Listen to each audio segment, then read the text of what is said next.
This is so intense. Oh my gosh, the backflip. Oh, geez. Okay, I guess they're playing on mats, but still.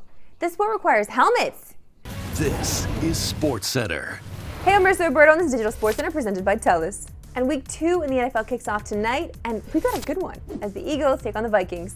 And with the short week, we typically start with the injury report for Thursday night games. The Eagles will be without running back Kenneth Gainwell, cornerback James Bradbury, and linebacker Nakobe Dean, which are some big losses. Now, for most fantasy players, Gainwell was the top waiver ad this week, as he got the bulk of the work in a crowded Eagles backfield week 1. So with him, we expect new acquisition DeAndre Swift to get most of the carries. Swift was highly touted going into last season, and actually had a decent year despite injuries, combining for over 900 yards with 8 touchdowns.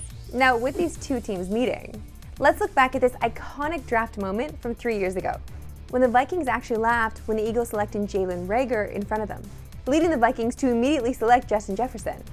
All right, pick is in. We're on the clock. Jalen Reagor, wide receiver, TCU to the Eagles. Let's go get him. Yeah. Hey, Pat. I'm on it. Nice. Get Justin Jefferson on the clock right now. I'm on it. Wow. Now, as you compare the stats of these two players, it's easy to see why the Vikings brass was laughing, as Jefferson is clearly one of the best receivers in football, while Reagor is now on his 3rd team. The Eagles are 6.5-point favorites for tonight's game, with the total set at 48.5. And you can watch the Vikings and Eagles tonight on TSN. Coverage begins at 7 Eastern, 4 Pacific. Well, if you're a Jays fan, you're probably feeling horrible right now, and for good reason.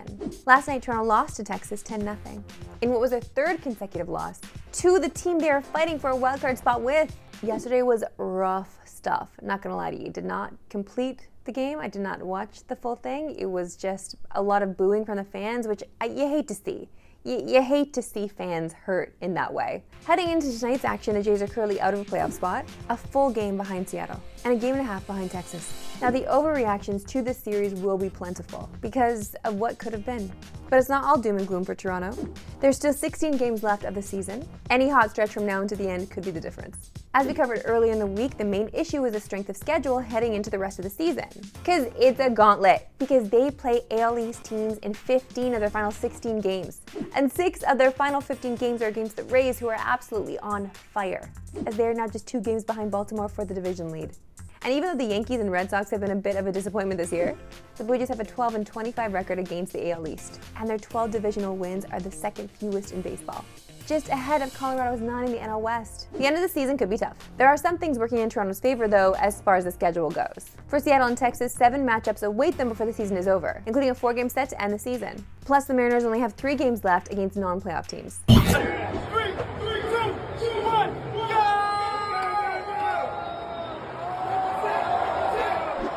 I know you want me to say the line because, yes, Why We Love Sports Today is my favorite segment and yours, but this is definitely not my favorite anything. Why we love sports today. Alright, we're getting to the story a little late, as it's from over a week ago, but just starting to go viral now. And as much as I don't want to, they're making me watch this again. I don't want to watch this, guys. Please. Please! This is, first of all, okay, if anyone wants to drag me, the show, in the comments today, I understand, okay?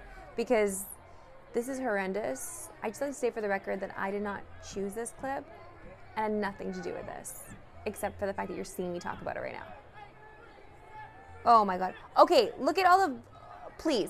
The one guy kept it neat, the other guy has it all over the sides. Doesn't even go in his mouth, goes on the side of the jar. This is gross. Ugh, nasty. I hope you're proud of yourself. Who enters a competition like this? Oh my goodness. Does your mother see this stuff? Is she proud? Time now for the Win, presented by DoorDash. And there's nothing better when you're a kid than putting on your favorite player's jersey and going out to play like them. Well, that's exactly what this kid did. And my God, look at some of these highlights. He is going off. Even getting up, going up high to make a huge snag. He's pretty much doing a recreation of Tyreek Hill against the Chargers. But this clip gets even better, because when Tyreek saw the video, he showed up. Tyreek found out and had to go say what's up.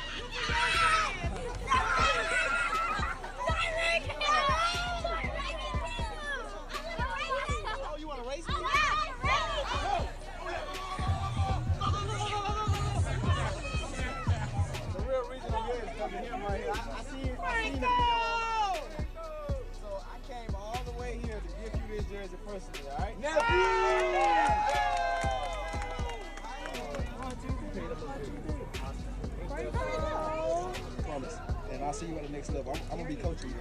Yes, sir.